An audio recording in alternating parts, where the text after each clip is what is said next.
Bonjour, nous sommes très contents de vous retrouver dans cette nouvelle vidéo. Aujourd'hui on revient avec une vidéo réaction de nouveau. Vous avez peut-être suivi un petit peu ce qui s'est passé sur les réseaux sociaux il y a quelques jours concernant un produit qui a été sorti par un chef cuisinier dont on va vous parler dans cette vidéo. Donc du coup on va commencer par d'abord vous présenter les faits, qu'est-ce qui s'est passé, qu'est-ce qui est apparu, voilà, qu'est-ce qui s'est passé. Et ensuite on va vous donner un petit peu notre avis concernant ce sujet.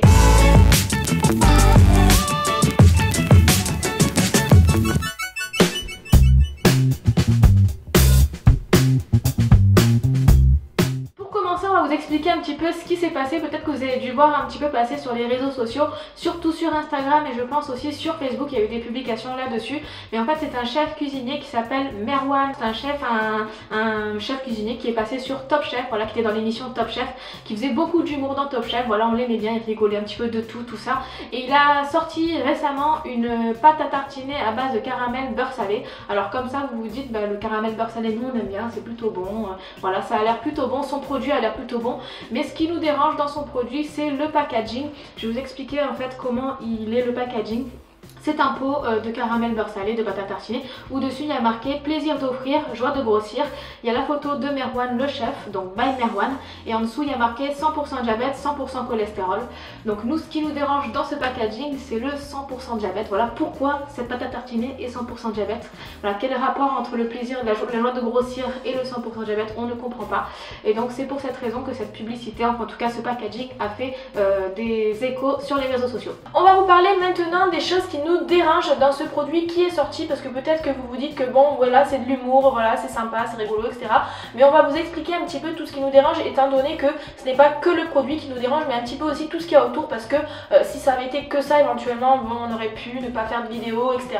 Mais finalement on a dit qu'on allait en faire une parce que ça méritait qu'on en parle sur une vidéo sur YouTube, sur notre chaîne YouTube.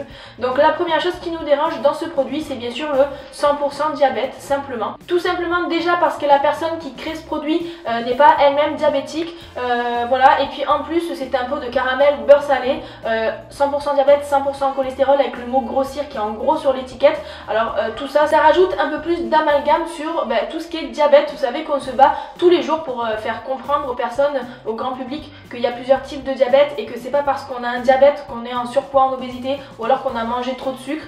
Donc c'est vrai qu'on essaye de se battre pour faire la différence entre tout ça, pour faire un peu le tri dans l'esprit des gens sur tout ça.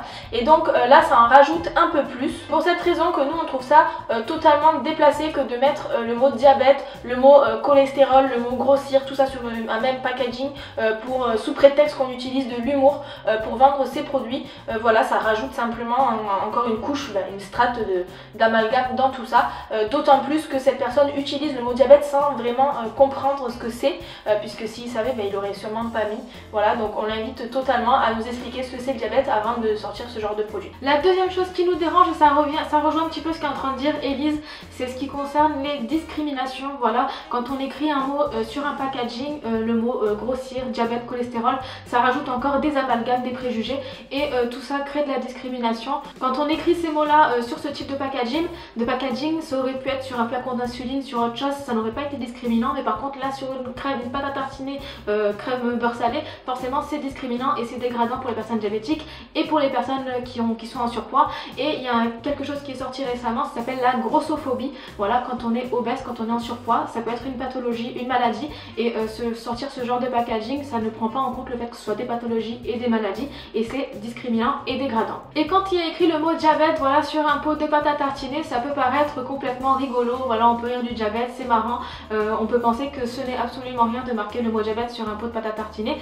Par contre, il ne faut pas banaliser, voilà, le diabète ça reste une pathologie, une maladie, donc il ne faut pas le banaliser, d'autant plus que quand un arbitre de foot dénigre une personne sur un terrain de foot, sur sa couleur de peau, c'est exactement la même chose, c'est de la ségrégation raciale. Donc écrire le mot diabète sur un pot de pâte à tartiner, c'est de la discrimination. Voilà, autant que si tu écris le mot diabète sur ton CV, sur ton permis de conduire, etc., ça reste de la discrimination. Donc voilà, c'est quelque chose que nous on n'accepte pas. Et enfin la troisième chose qui rajoute encore un petit peu à ce dossier houleux sur cette crème de caramel au beurre salé de Monsieur Merwan, c'est le fait que cette personne n'accepte aucunement la critique. Parce qu'en fait, il faut savoir que quand il a sorti ça sur les réseaux sociaux, il y a eu pas mal de réactions déjà de personnes diabétiques ou non, ou entourage, qui ont réagi tout de suite en voyant le mot diabète sur cet article et qui ont essayé d'expliquer à cette personne, essayer de discuter avec lui, que ce soit dans un commentaire public ou même dans des messages privés ou dans des mails privés. Notamment, on a notre ami Coco Unpody sur Instagram qui nous a envoyé un peu des messages et qui nous a un peu montré ce qui s'était passé. Et du coup, il faut savoir que cette personne, Merwan, répond de façon très franche et même très agressive aux commentaires des gens. Donc si on lui explique, on vous mettra tous les commentaires ici bien sûr, que vous puissiez juger par vous-même, on va pas vous les lire et tout, mais vous pourrez voir que dans tout ce florilège de commentaires ou de réponses, ce sont des choses très agressives du style vous feriez mieux de vous taire, votre commentaire est débile, en gros, voilà, des choses comme ça. Et pourtant je pense pas que dans les commentaires que les personnes aient fait, il y ait des quelconques agressions là-dedans, voilà. Et puis aussi, il a bloqué quand même beaucoup de personnes diabétiques qui avaient mis des commentaires en dessous de sa photo. Voilà, donc à chaque fois qu'il y avait un commentaire négatif, il bloquait la personne, donc impossible de pouvoir lire la réponse ou de pouvoir y répondre ou quoi que ce soit. Et il a également supprimé plus de 100 commentaires négatifs en dessous de son produit. Donc tout ça, ça nous montre bien que cette personne n'accepte premièrement pas la critique et deuxièmement n'est pas capable de se remettre en question ou ne serait-ce que de faire une excuse publique concernant ce produit. Et il faut savoir que quand on sort un nouveau truc, que ce soit un produit comme ça ou même nous par exemple sur les réseaux sociaux, YouTube et tout, quand on sort un truc, on s'attend bien sûr à avoir des critiques très positives, machin, parce que quand on sort quelque chose, on la réfléchit et tout, mais on s'attend aussi à avoir de la critique négative parce que quand on sort quelque chose, bien sûr ça ne plaît pas à tout le monde et je pense que la critique négative fait partie du jeu sur les réseaux sociaux parce que quand on sort quelque chose, c'est jamais parfait, ça plaît pas à certaines personnes, c'est normal et ça fait partie aussi de la construction de son entreprise, de son truc, voilà, parce que quand il y a une critique négative, on la prend, on essaye de l'étudier un petit peu et de faire mieux après, donc ça fait partie du truc. Et il semblerait que cette personne n'ait pas pris en considération que le fait que quand tu sors quelque chose, il peut y avoir du négatif et que c'est peut-être un petit peu facile finalement de bloquer les personnes ou d'effacer les commentaires pour faire semblant que cette chose est très bien et c'est génial, c'est 100% trop bien, c'est 100% diabète mais peut-être 100% trop bien aussi, voilà. Mais voilà. Et donc nous, ce qui nous a un peu incité aussi à faire cette vidéo, c'est que du coup, cette vidéo YouTube ne pourra pas être effacée malheureusement. Merwan, tu ne pourras pas faire effacer cette vidéo puisqu'elle sera sur YouTube, elle ne sera pas monétisée, donc impossible de porter plainte ou quoi que ce soit évidemment puisqu'elle ne sera pas monétisée. On enlèvera tous les noms bien sûr, des commentaires et tout, comme ça pas de problème.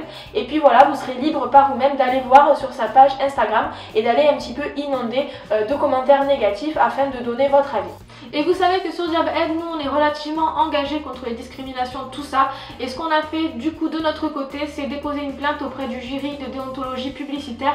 Le jury de déontologie publicitaire, c'est un organisme qui est chargé de donner son avis sur des publicités. Voilà, quand on fait une publicité, on n'a pas le droit de tout dire, on n'a pas le droit de tout noter, on n'a pas le droit de mettre n'importe quelle image dans une publicité. Et donc c'est pour ça que ce jury existe, c'est pour pouvoir donner son avis, savoir s'ils sont en accord ou pas avec la déontologie. C'est pour ça qu'on a déposé une plainte, on vous met le lien en barre d'infos, donc si vous voulez donner, alors c'est une plainte mais en tout cas c'est un signalement, si vous voulez faire un signalement auprès du jury de déontologie publicitaire, c'est dans la barre d'infos, on vous met le lien et vous n'aurez plus qu'à aller le faire, c'est très rapide. Voilà pour cette vidéo sur cet événement récent, donc vous voyez on a essayé de vous expliquer un petit peu ce qu'on en pensait et voilà pourquoi on réagit à ce sujet. En tout cas, grâce à cette vidéo, nous aimerions avoir des réactions, que ce soit de la personne directement concernée, soit Merwan, ou alors même les personnes qui sponsorisent un petit peu tout ça, parce qu'il faut savoir qu'il s'appelle Merwan Top Chef sur Instagram, donc l'émission Top Chef cautionne ce genre de discrimination, vraisemblablement, et l'émission M6 aussi, enfin la chaîne M6 aussi apparemment, et puis en fait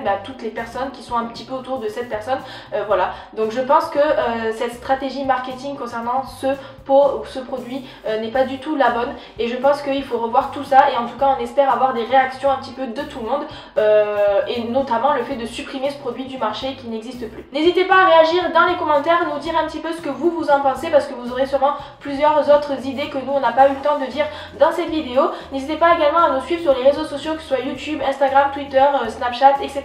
pour recevoir la notification en cas de nouvelles vidéos. Merci d'avoir suivi cette vidéo et à bientôt.